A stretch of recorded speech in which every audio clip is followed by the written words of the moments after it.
Auzubillahi minasyaitonirrajim. Bismillahirrahmanirrahim. Assalamualaikum warahmatullahi wabarakatuh. Alhamdulillah.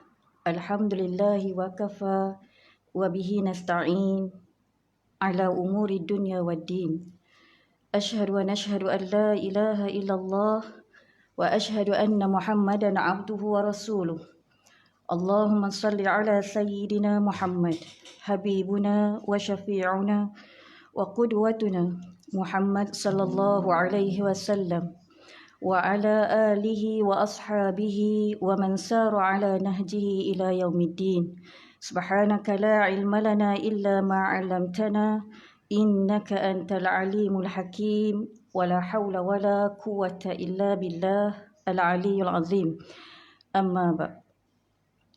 Muslimin muslimat yang dirahmati Allah sekalian, alhamdulillah, setinggi-tinggi kesyukuran kita panjatkan kehadrat Allah Subhanahu wa taala dengan segala limpahan nikmat, dengan segala limpahan rahmat Allah Subhanahu wa taala. Maka pada hari ini kita masih dapat menikmati berbagai nikmat Allah, dan nikmat yang terbesar nikmat iman dan Islam.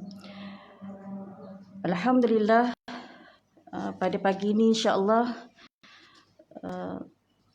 sama-sama kita membincangkan satu tajuk yang insya-Allah tajuk ini sebenarnya tidak layak untuk saya perincikan secara lebih panjang lebar, kerana di luar sana ramai lagi para asatizah, tuan-tuan guru, alim ulama yang lebih layak untuk membicarakan hal ini. Namun atas menginsafi, atas kesedaran kita bersama untuk kita saling ingat memperingati dan saling memanfaatkan ilmu Allah Subhanahu wa taala, maka pada hari ini insya-Allah kita akan sama-sama meneliti kalamullah yang berkaitan dengan isu yang sedang kita semua tahu, yang kita semua satu ni bincangkan, iaitu isu Palestin. Yang mana bila kita kaitkan tentang isu Palestin ini, yang mana rasanya semua orang sekarang ni membicarakan, mengambil berat tentang isu ini, kerana bagi kita orang-orang yang beriman melihat isu ini bukan isu kemanusiaan.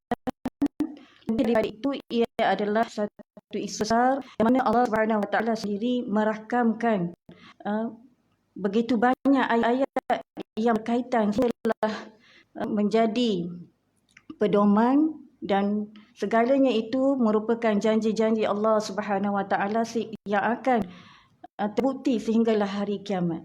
Jadi sebelum saya meneruskan slot pada pagi ini, untuk makluman muslimin muslimat sekalian, insya-Allah dalam siri kuliah isu Palestin ini dari perspektif Al-Quran, insya-Allah tajuk yang kita akan bincangkan, yang pertamanya pada hari ini kita akan tengok dari sudut perspektif Al-Quran, siapa sebenarnya yang disebut sebagai Yahudi dan siapa sebenarnya yang disebut sebagai Bani Israel. Kemudian pada slide yang kedua, insya-Allah kita akan nak tengok dari sudut pemilikan bumi Palestin itu sendiri, siapakah sebenarnya yang layak yang layak kepada bumi Palestin. Dan yang ketiganya, insya-Allah perbincangan kita menuju kepada ibrah ayat-ayat Al-Quran dalam kita nak melihat, mengambil iktibar bagaimana daripada ayat-ayat Al-Quran tersebut kita membuktikan kebenaran Allah Subhanahu wa taala bahawa Palestin adanya kemenangan di bumi Palestin.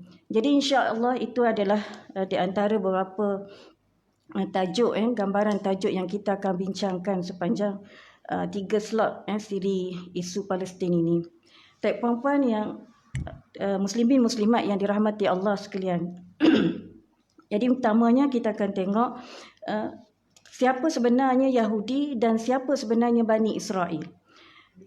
Bila membincangkan tajuk ini, kita melihat dalam Al-Quran sendiri, sebelum kita kupas lebih lanjut, Allah telah rakamkan dalam surah Yusuf ayat 111, laqad kana fi qasasihim ibratul liulil albab ma kana hadisan liyuftara walakin tasdiqal ladzi baina yadayhi. Sesungguhnya pada kisah-kisah yang ada dalam Al-Quran, kisah-kisah mereka, yakni kisah-kisah para anbiya, kisah-kisah yang Allah sebut, kisah-kisah tersebut di dalam Al-Quran merupakan satu ibrah. Ibrahnya memberi pelajaran kepada orang-orang yang mempunyai akal.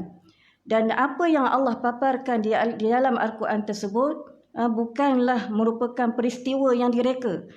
Maka hadisan yuftara walakin tasdiqal ladzi baina yaday. Tapi sebenarnya apa yang Allah paparkan dalam ayat Quran tersebut merupakan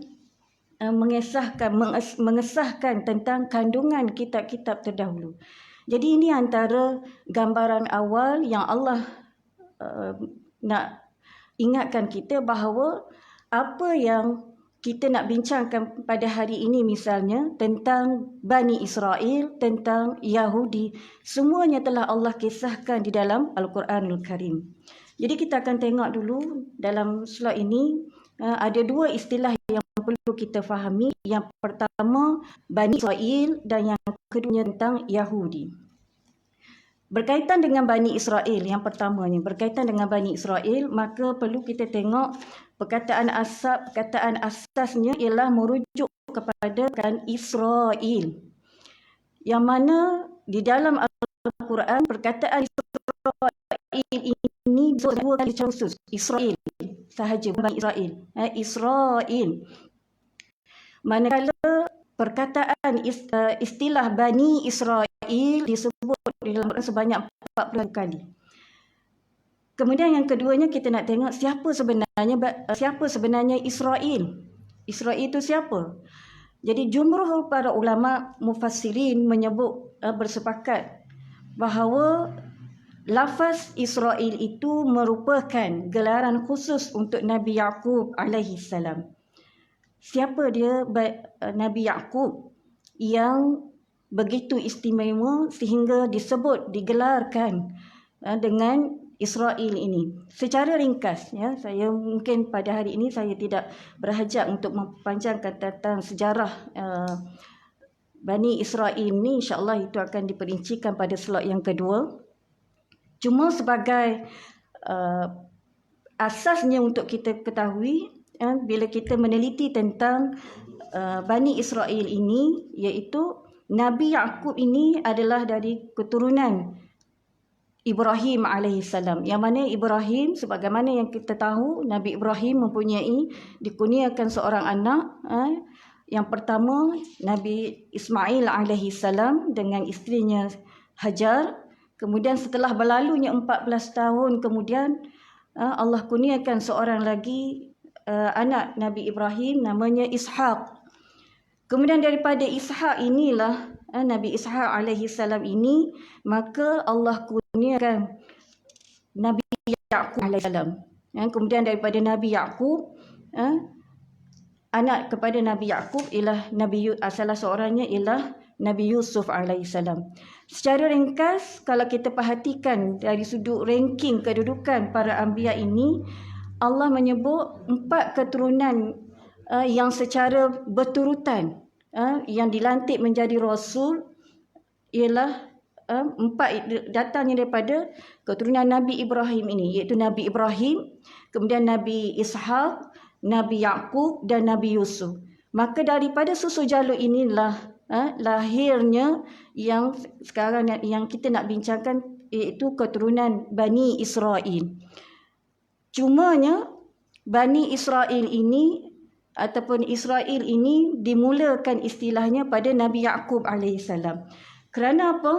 Kerana perkataan Israel ini yang memberi maksud hamba yang soleh, Allah letakkan, sinonimkan lafaz tersebut pada Nabi Yaqub bagaimana disebut dalam surah Al-Imran ayat 93, kullu ta'ami kana hilli Israel illa ma harram Israel ala nafsi. Semua makanan, semua jenis makanan adalah halal bagi Bani Israel, kecuali apa yang telah diharamkan Israel ke atas dirinya sendiri. Jadi bermula pada sinilah Allah sebut asalnya sebelum diturunkan kitab Taurat, sebelum diperincikan tentang perkara-perkara yang berkaitan dengan hukum dan syariat dalam kitab Taurat, Allah dah sebut semua makanan di atas dunia ini adalah halal bagi Bani Israel. Tetapi tapi Nabi Yaqub sendiri dia menghadkan, maksud haram kat sini dia menghadkan beberapa makanan yang dia sendiri tak nak makan. Yang mana disebut Nabi Yaqub antara sifatnya yang soleh ialah dia sangat menjaga dari sudut pemakanan. Jadi ada beberapa makanan yang dia tak makan dengan tujuan untuk dia lebih mendekatkan diri kepada Allah Subhanahu Wa Taala. Dan inilah titik permulaan Allah sebut sifat Yaqub sebagai Israel dengan gelaran Israel yang menunjukkan bahawa Nabi Yaqub alaihi salam ini merupakan seorang hamba yang sangat taat, sangat soleh. Begitu juga dalam surah Maryam ayat 58 Allah sebut sekali lagi mengkhususkan nama Yaqub alaihi salam dengan gelaran Israel, iaitu pada ayat wa ulaika allazi an'ama Allahu alaihim minan nabi min zurriyyati Adam wa man hamalna ma'a Nuhin wa min zurriyyati Ibrahim wa Israil wa mimman hadaina wajtabaina. Mereka inilah iaitu para anbiya yang Allah sebutkan sebelum ayat ini, yang Allah telah kurniakan nikmat-nikmat kepada mereka di kalangan para anbiya. Daripada siapa para anbiya ini? Min zurriyati Adam. Tamanya dilantik para rasul daripada zuriat Nabi Adam. Wa man hamalna ma'a Nuhin, dan para nabi yang Allah selamatkan dalam bahtera Nuh alaihi salam. Wa min zurriyati Ibrahim, daripada keturunan Ibrahim. Wa Israil. Kita akan tengok kalau kita teliti pada ayat ini, Allah pisahkan satunya Allah kata diberi nikmat para anbiya ini daripada kalangan yang akan lahir daripada pertamanya keturunan Ibrahim. Yang keduanya daripada keturunan Israel. Disebut Israel ini merujuk kepada siapa? Nabi Yaqub alaihissalam. Sedangkan sebagaimana yang saya sebut sebentar tadi, Nabi Yaqub merupakan cucu kepada Ibrahim. Bila Nabi Ibrahim daripada jalur anaknya Ishak, maka lahirnya Yaqub alaihissalam. Maka di sebelah sisi satu lagi ialah daripada anaknya Ismail. Jadi ini menunjukkan bahawa satu kelebihan Allah nak tunjukkan daripada susu galur anak Nabi Ibrahim, Nabi Ishak, lahirnya begitu ramai para nabi yang khusus di kalangan Bani Israel ini datang khusus daripada Nabi Yaqub alaihi salam, sehinggalah pengakhirannya ialah Nabi Isa alaihi salam. Semua para nabi daripada disebutkan, para ulama menyebut 14 lebih kurang 14 daripada 25 rasul yang disebut namanya dalam Al-Quran adalah datangnya daripada Bani Israel. Manakala daripada jalur Bani Ismail, yakni Nabi Ismail, anak Nabi Ibrahim Ismail, akhirnya yang menjadi penutup kepada para anbiya ialah baginda Nabi Muhammad sallallahu alaihi wasallam. Jadi ini asas kepada kita memahami daripada perkataan Israel. Kemudian sedangkan dalam ayat-ayat yang lain kita akan tengok Allah sebut nama Yaqub secara khusus dalam surah Al-Baqarah ayat 132. Inilah dia salah satu kita tengok ketelitian kalimah-kalimah yang Allah paparkan dalam Al-Quran. Kenapa dalam satu sudut Allah sebut menggunakan Nabi Yaqub ini dengan gelarannya Israel. Kemudian dari satu sudut yang lain Allah sebut dengan namanya yang sebenar, iaitu Nabi Yaqub. Sebagaimana yang banyak disebut dalam surah Yusuf misalnya. Dalam surah Al-Baqarah pun sedemikian. Allah pada ayat 132 Allah menyebut wa wassa biha Ibrahim banihi, dan telah Nabi Ibrahim telah mewasiatkan kepada banihi. Bani ni bermaksud anak cucu, keturunan dan zuriat. Jadi bermakna Nabi Ibrahim telah mewasiatkan kepada keturunannya wa Yaqub, dan begitu juga Nabi Yaqub pun memberikan wasiat kepada wa Yaqub, dan begitu juga Yaqub telah memberi wasiat kepada keturunannya dengan menyebut ya baniya innallaha astafa lakumuddin fala tamutunna illa wa antum muslimun. Wahai, Allah perintahkan kepada Nabi Ibrahim dan Yaqub cucu Nabi Ibrahim. Tapi Allah sebut secara khusus, sedangkan dari susu galur yang sama, dengan dua wasiat yang utama. Yang pertama, kamu adalah keturunan yang Allah muliakan kerana apa? Kerana agama. Bukan Allah muliakan semata-mata boleh mendakwa bahawa kamu adalah daripada keturunan daripada Israel, daripada keturunan Nabi Yaqub alaihi salam, bukan. Tapi Allah muliakan kamu kerana kamu dengan agama. Dan yang kedua, wasiat yang kedua ialah fala tamutunna illa wa antum muslimun, dan jangan kamu mati melainkan kamu menjadi orang-orang yang Islam. Jadi ini isyarat yang jelas yang menunjukkan tentang Allah sebut tentang Israel dan juga keturunannya yang kita sebut sekarang dengan Bani Israel. Dan bila kita menyebut, seterusnya kita akan tengok tentang kalimah Bani Israel yang disebut sebanyak 41 kali dalam 19 surah. Yang mana dalam 19 surah ini, 15 surahnya Allah sebut dalam surah-surah Makkiyah, yakni surah-surah yang diturunkan sebelum hijrah dalam fatrah Mekah. Kemudian 4 lagi dalam surah Madaniyah. Jadi bila kita membicarakan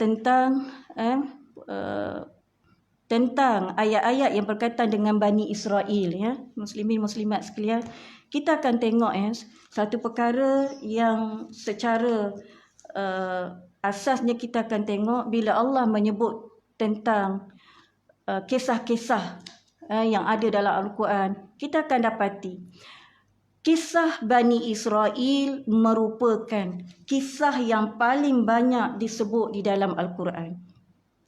Dan begitu juga bila disebut kisah yang paling banyak, para ulama menyebut daripada 54 surah, 54 daripada 114 surah merupakan kisah-kisah Al-Quran, dan daripada 1/4 Al-Quran itu merupakan qasasul Quran.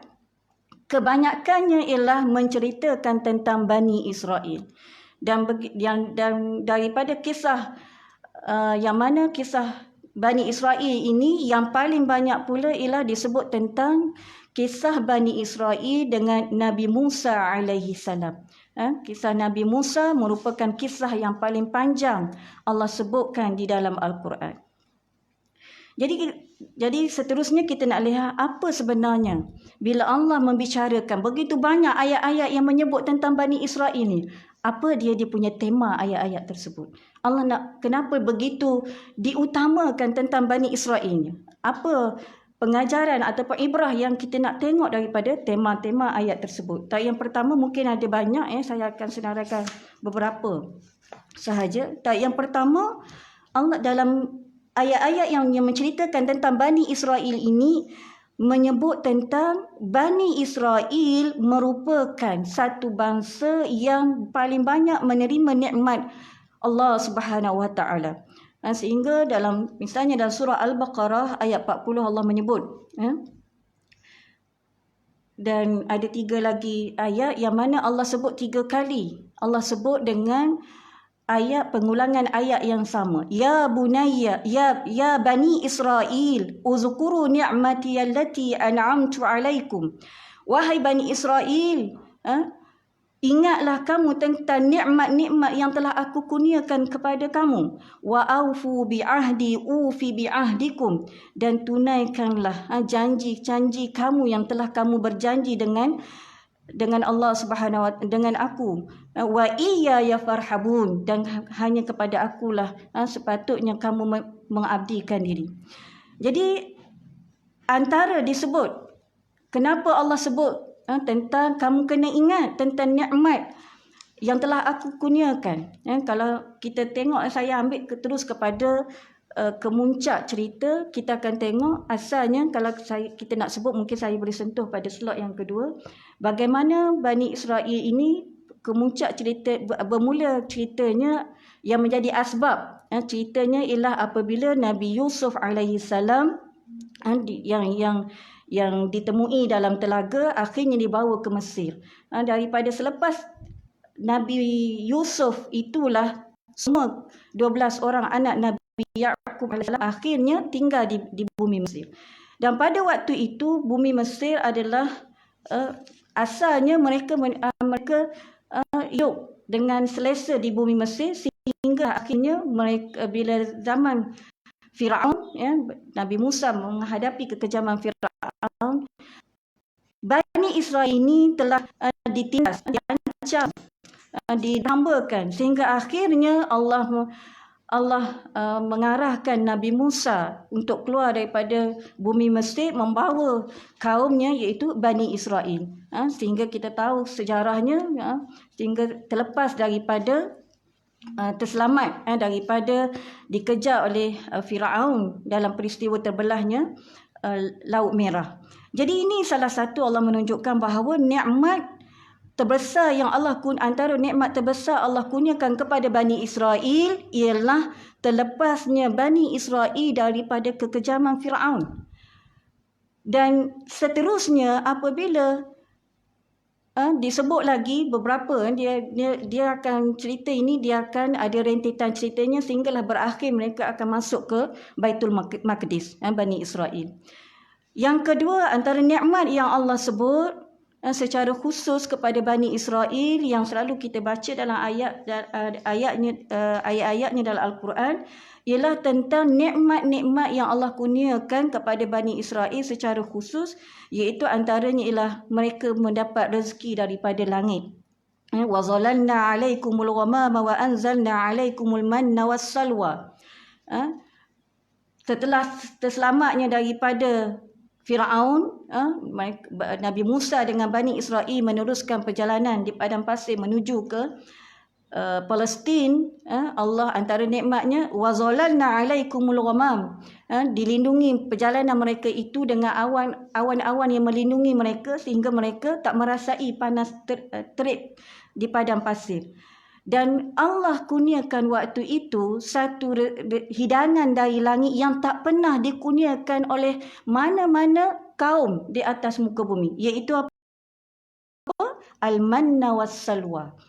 Al-manna was-salwa ditafsirkan dalam banyak kitab tafsir, antara lain menyebut, contohnya Al-Manna dalam tafsir Qurtubi menyebut merupakan sumrah hulwah, sejenis seperti macam cuy gam lah, tapi dia bila diturunkan daripada langit itu, dia melekat pada batang-batang pokok seperti dia melekat dan dia berwarna kuning seperti asal. Itu salah satu pendapat lah. Dan ada yang dalam hadis Muslim, hadis sahih yang menyebut al-kam'atu minal manna allazi anzalallah ala bani Israel wa ma'uha shifa'u lil aini. Al-kammah ini disebut, al-kammah ini itu satu jenis tumbuhan daripada al-manni, iaitu al-manna, satu tumbuhan yang seperti cendawan yang yang diturunkan seperti mana ni tadilah, yang mana Allah telah turunkan sebelumnya kepada Bani Israel, dan airnya merupakan menjadi ubat untuk penyakit mata. Yang ni saya tak nak bincangkan lah ya, dari sudut perubatan. Tapi ada disebut kalau di negeri Yaman contohnya, mereka sebut inilah yang mana rasanya hanya di negeri Yaman ada yang pokok yang mereka sebut inilah manna, yang asalnya Allah turunkan daripada langit, tumbuh di bumi, yang disebut satu makanan yang sangat lazat dan harganya memang sangat mahal. Wallahu a'lam. Kemudian Allah bagi rezeki juga dengan disebut as-salwa. As-salwa ini disebut oleh ulama tafsir merupakan sejenis burung yang kecil seperti as-sumana. As-sumana ni spesies macam kalau kat kita ni macam burung puyuh lah ya. Kecil dan dagingnya sedap. Kalau orang Terengganu dia ada satu jenis burung yang sedap kecil ni namanya burung sita. Wallahualam kat sini tak tahu burung-burung apa. Tapi itulah nak menggambarkan waktu itu Allah bagi ni nikmat yang tak pernah digunakan oleh bangsa lain sebelum ni. Jadi Allah sebut sampai sebegitu sekali. Allah nyatakan kamu ingat balik nikmat-nikmat yang tak pernah diberi oleh mana-mana bangsa sebelum ini, tapi dikurniakan kepada Bani Israel. Begitu juga pada seterusnya, masih lagi dalam surah Al-Baqarah pada ayat 60 Allah sebut mereka meneruskan lagi perjalanan sehingga dan kemudian mereka meminta dahaga pula minta air. Wa idh istasqa Musa liqaumihi faqulna drib bi'asakal hajar fanfajarat minhu 12 'aina. Antara nikmat Bani Israel ini yang Allah kurniakan melalui 9 mukjizat. Bani Israel melihat sendiri dengan mata kepala mereka 9 mukjizat Nabi Musa sepanjang mereka bersama dengan Nabi Musa sehinggalah masuk ke Baitul Maqdis. Antaranya bila rasa dahaga, Allah perintahkan Musa, kamu hentakkan tongkat kamu sehingga terpancar 12 mata air. Ada setengah ulama menyebut kenapa disebut 12 ini merujuk sehingga setiap orang, setiap puak ada Bani Israel waktu itu terdiri daripada 12 kaum yang mana dirujuk 12 ini adalah asal daripada 12 orang Al-Asbad, iaitu 12 orang anak Nabi Yaqub, yang salah seorangnya daripada keturunan Nabi Yusuf. Jadi sebab itu disebut sehingga Allah bagi ke semua 12 ini, setiap satu kaum ada mata air sendiri. Maknanya tak berebut dah. Itu begitu specialnya yang Allah kurniakan kepada Bani Israel. Tapi apa tindakan? Kita akan tengok apa respon Bani Israel di sebalik Allah kurniakan nikmat-nikmat ini. Contohnya bila Allah kata bila diselamatkan daripada Firaun, Allah menyebut respon kepada respon Bani Israel tentang perkara yang mereka lihat kebesaran Allah ini. Contohnya dalam surah Al-A'raf ayat 38, wajawazna bi Bani Israel al-bahra, tak kala Bani Israel ini terlepas daripada Firaun, telah menyeberangi Laut Merah, apa yang mereka buat? Fa'atau ala qaumin yaqifu ala asnamin lahum. Mereka melihat satu kaum yang menyembah berhala. Elok dah selamat dah. Tapi apa mereka buat? Mereka minta, ya Musa ij'al ilahan.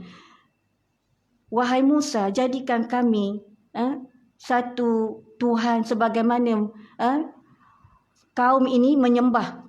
Menyembah apa? Menyembah berhala patung lembu ni tadi. Begitu juga bila Allah sebut tadi diberi makanan ini kemudian mereka dapat air yang terpancar. Apa respon Bani Israel waktu itu? Kita akan tengok dah minta macam-macam makanan. Kita akan tengok lagi. Tak puas dah dapat hidangan langit. Pada ayat 61 kita tengok wa iz qultum ya Musa lan nasbira ala ta'amin wahid. Wahai Musa, kami dah jemu katanya. Dah jemu makan benda yang sama. Subhanallah.